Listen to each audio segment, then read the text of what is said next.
Okay, so this is going to be our third in this series about pelvic lumbar stability. And in this series, we're just going to keep going with more and more of these X challenges. So can we keep the lumbar pelvic region still and steady and organized as we do a series of different moves? All right, here we go.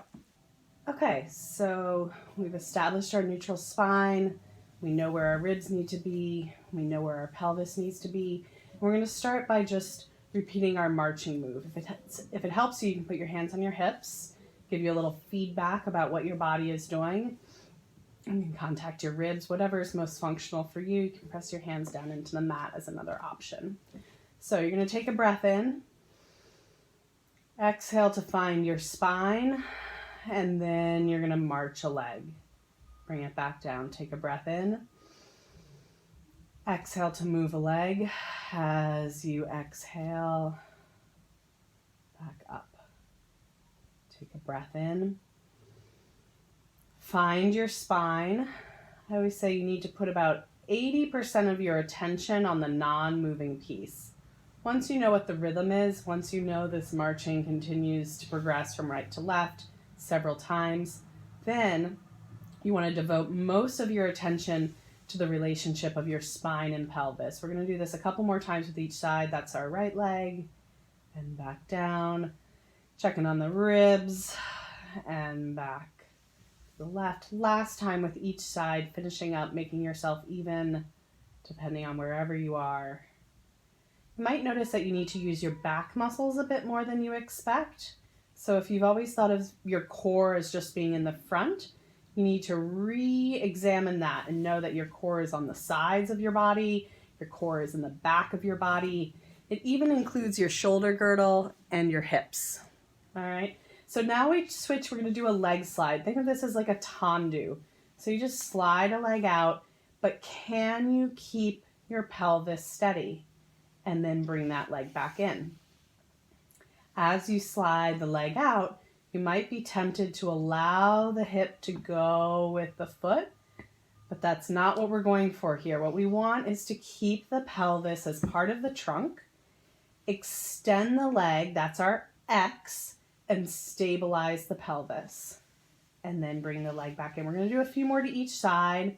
Check on your ribs, check on your neck, check on your shoulders. You can explore pointing, flexing, whatever works best for you. One more time on each side, activating that three-dimensional core. Back in. One more time, out. And back in. Now you're going to make sure that your feet are all the way together. Make any little adjustments that you need for a moment. You're going to lift your heels up, so you're in a little teeny tiny releve. I like to keep my hands on my hips, and I'm going to move my knees apart like a butterfly. And I'm only going to go as far as I can, keeping my pelvis and spine organized. And then I'm going to close back in. Seems simple enough, right? But for those of you who are really flexible, you might find that it's tempting to just let your legs flop open. And in doing that, you kind of lose the connection of your core, and you've changed your back. Now you're arching your spine. So you need to really work within the range that you can control. You lift your heels, and as your knees move apart, you want to be able to maintain that connection from hip bone to hip bone along the front and back and sides of your spine.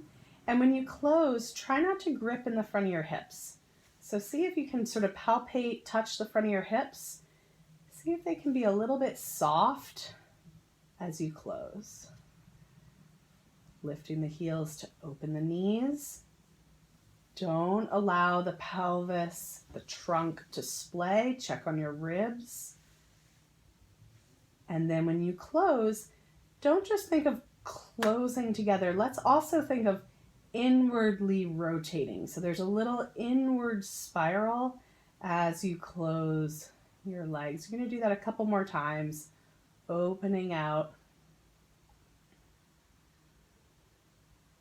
and then slowly closing back in. You might even feel like a little tone move in right as you go to close your legs. And one more time, lifting your toes, separating. Pause for a second, put all your attention on your spine, and now close your legs, keeping your spine steady. If that feels pretty good, you could try one leg, just gently opening one leg. It won't go nearly as far, and then bring it back in. Lift the opposite heel, rotate the leg a bit. You can even pick your head up, check. See how your pelvis is doing. Bring it back in. Try one more time to each side. Here we go, lifting the heel. Little tiny move out to the side, controlling that. No gripping, just a constant, steady, coordinated engagement. Last time with the other side, lifting the opposite heel, activating the core.